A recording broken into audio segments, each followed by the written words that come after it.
2000년대 초반 그룹 유엔의 멤버로 여심을 사로잡았던 최정원. 하지만 20여 년이 흐른 지금 스토킹 혐의로 경찰 수사를 받는 처지로 전락. 충격을 주고 있습니다. 평소 알고 지내던 여성의 집에 찾아가 유료 위협한 의혹을 받고 있는 건데요. 최정원은 여자친구와 이별 과정에서 생긴 오해라며 억울함을 호소하고 있습니다.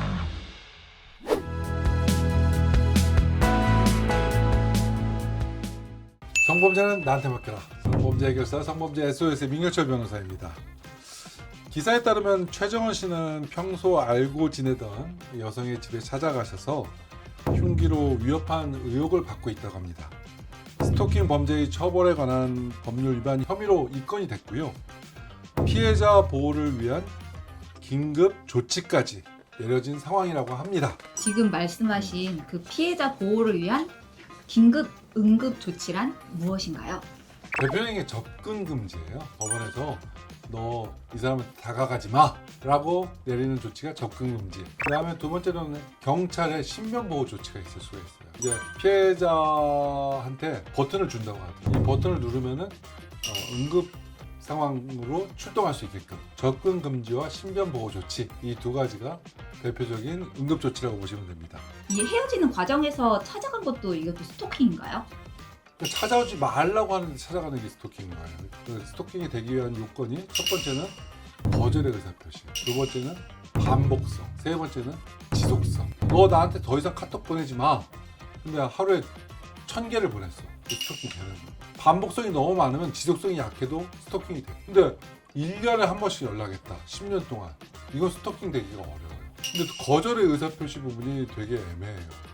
왜냐면은 사람들이 스토킹이 범죄가 많이 되는 이유가 뭐냐면은 연인끼리 싸워요. 근데 싸우고 상대방이 너 나한테 연락하지 마 했는데 상대방이 또 연락을 해요. 그러면은 연락하지 마 했던 측에서도 또 무너져 버려. 그래서 또 화해해. 과거에 이런 경험들이 몇 번씩 있거든. 그리고 이번에도 싸웠는데 계속해서 또 연락을 한단 말이야. 근데 이번에는 용서를 안 하고 신고를 해버리네. 그럼 스토킹이 된다는 거예요. 그러면 여자친구가 아니고 PD님이 저한테 만약에 1000만 원을 꺼달라 해서 꽂았어요. 근데 안 갚아서 제가 계속 전화했어요. 이게 여자친구 남자친구가 아니고 돈 때문에 제가 계속 연락 좀 빨리 주세요 하는데 이것도 스토킹이 돼요? 스토킹이 아니라 그 채권 추심에 관한 법률이 있어요. 오늘 너무 모른다. 그 채권 추심은 정해진 방법에 따라서만 해야 되거든요. 근데 상대방이 원하지 않는데 계속해서 위협적인 말을 하거나 찾아가거나 계속해서 연락을 하거나 이건 채권 추심법 위반이 될 수가 있어요. 자해를 위한 흉기 소지도 법에 적촉되나요? 자기 혼자 자해하려고 칼로 근 거는 그거는 상대방에 대한 범죄는 아니에요. 근데 상대방을 찌르겠다는 협박뿐만 아니라 칼을 들고 자기를 긋겠다는 것도 협박이 될 수가 있어요. 그냥 협박도 위험한 물건이나 흉기를 들고 하는 협박은 특수협박이라고 해서 일반적인 협박보다 훨씬 가중 처벌하게 돼 있어요. 왜 자꾸 그래요? 최후의 수단이라고 생각하는 거고 그거라도 해서 여자가 마음을 돌려주면 좋겠다는 생각 때문에 하는 것 같아요. 스토킹 하는 사람들이 막 무슨 중범죄자가 아니에요. 그냥 우리 주변에 있는 사람들이라고.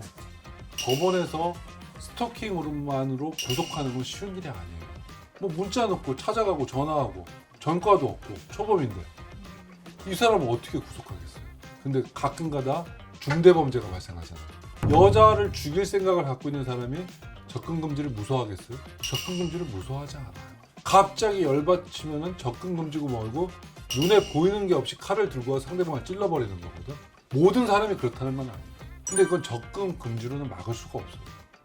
그래서 때로는 스토킹과 관련된 범죄에서는 구속 기준을 조금 다르게 봐야 된다는 얘기가 많이 나오고 있어요. 그럼 안전한 이별을 위한 법적 제도가 있을까요? 제도는 없어요. 방법은 있어요. 채이는 거예요. 채이지 않고 차는 순간 굉장히 위험한 상황이 발생할 수 있어요. 남자하고 여자가 많이 사귀잖아요. 근데 남자가 여자하고 어떤 클럽 같은 데 만나서 되게 좋았어. 그래서 하룻밤도 잤어. 성관계도 했어. 근데 별로 마음에 안 들어. 연락도 안 해. 갑자기 신고 들어와요. 저 사람 나 강간했다. 이용하는구나. 아니, 욱하는 감정이 개입되는 신고나 고소들이 있을 수가 있어요. 다 그럴 수는 없겠지만 가급적 좋게 끝내든가 좋게 끝내줄 수가 없으면 차여라. 이게 오늘의 총평으로 마무리하는 걸로 하시죠. 예.